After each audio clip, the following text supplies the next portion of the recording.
কেউ কেউ বলছেন যে আমি হুশ করে ঢুকে পড়ব। আপনি গেলেন কেন? আপনাকে যেতে কে বলেছিল? আমরা তো যেতে বলিনি। সাংবাদিক বন্ধুগণ, এই 15.5 বছর আপনারাও স্বাধীন ছিলেন না। ইচ্ছায় হোক অনিচ্ছায় হোক মজলুম দলগুলোর বিরুদ্ধে আপনাদের কলম এবং মুখ চলেছে।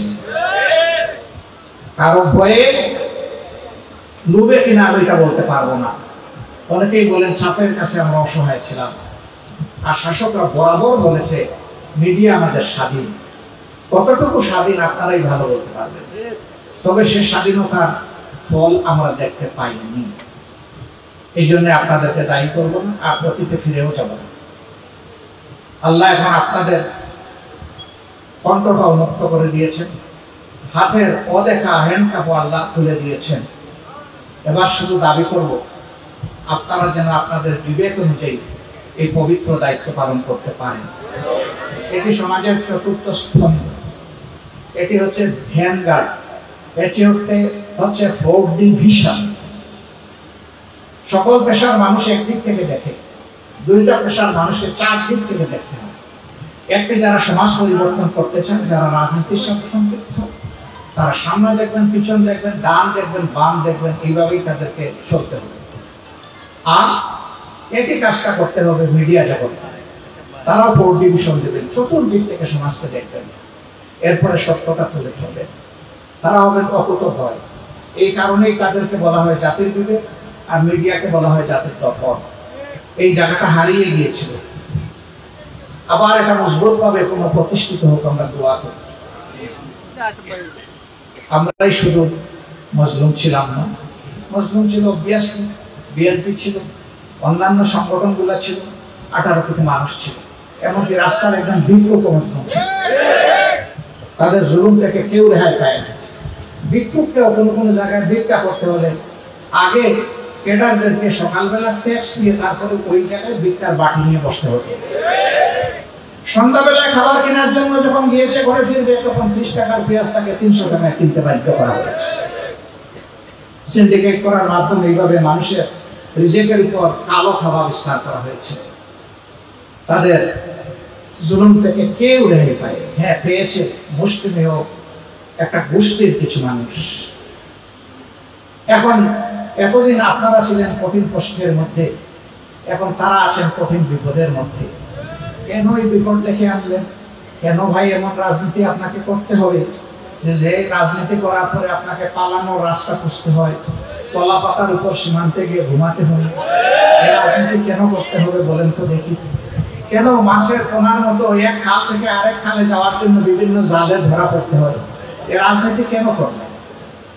এমন রাজনীতি করুন, মানুষ বলতে নয়, দিন শেষে আপনি যেন সম্মানের সাথে দাঁড়ায় থাকতে পারেন, এমন রাজনীতিতেই করা উচিত ছিল। এখন সীমান্তের ওপারে গিয়ে সত্য না মিথ্যা বলতে পারবো না, কেউ কেউ বলছেন যে আমি হুশ করে ঢুকে পড়ব। আপনি গেলেন কেন? আপনাকে যেতে কে বলেছিল? আমরা তো যেতে বলিনি। আমরা বলেছিলাম, আপনি সবসময় বলতেন আইন সবার জন্য সমান আর আদালত স্বাধীন। এবার আইন সবার জন্য সমান এবং আদালত স্বাধীন, সেটা একটু দেখার দরকার ছিল। আপনি গেলেন, আপনার কথাটাই আপনি একবার নিজের জন্য প্রমাণ করে দিতেন। এটাই হতো আপনার সত্যিকারের রাজনীতির সুলভ আচরণ। তারপরে আমরা বলছি হ্যাঁ আপনি আসবেন, আপনাকে আসতে হবে, আসা উচিত। কারণ যা করেছেন তা তো এবার আদালতের সামনে দাঁড়িয়ে আপনার দেখা দরকার। আপনি নিরীহ লক্ষ লক্ষ মানুষকে দফায় দফায় আপনি নিয়েছেন আদালতে, মা বোনদেরকেও আপনি ছাড় দেননি, করেছেন আপনি লাঞ্ছিত। আপনি একজন মাসুম, এবার মা বোনদের কষ্টের একটু আপনি অংশীদার হন, আপনাকে আসতে হবে। এরকম আরো যারা আছেন আসা উচিত। এবং এটাই হচ্ছে বিবেকের দাবি, এটাই হচ্ছে মানবতার দাবি। সম্মানিত ভাই ও বন্ধুগণ, কিন্তু যেই সংগঠনটি সবচেয়ে বড় মজলুম, এই সংগঠন এই দ্বিতীয় স্বাধীনতার উৎসলগ্নে ঘোষণা দিয়েছে যে আমরা কারো উপর প্রতিশোধ নেব না। প্রতিশোধ নেওয়ার মানে হচ্ছে আইন হাতে তুলে নেওয়া। আইন যেখানেই হাতে তুলে নেওয়া হয়েছে সেখানেই বিশৃঙ্খলা তৈরি হয়েছে।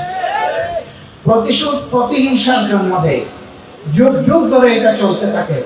আমরা চাই এই নোংরা কাজের এখানেই পরিসমাপ্তি ঘটে।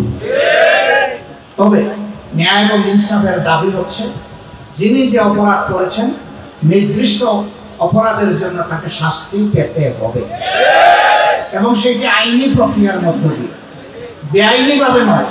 রক্ষী বাহিনী যেভাবে খুন করেছে সেইভাবে নয়, নক্ষরক্ষী বাহিনী দিয়ে আপনি যেভাবে বাংলাদেশের মানুষকে আয়না করে টেনে শ্রেণী অন্ধকারে মাসের পর মাস বছরের পর বছর রেখেছেন সেইভাবে নয়।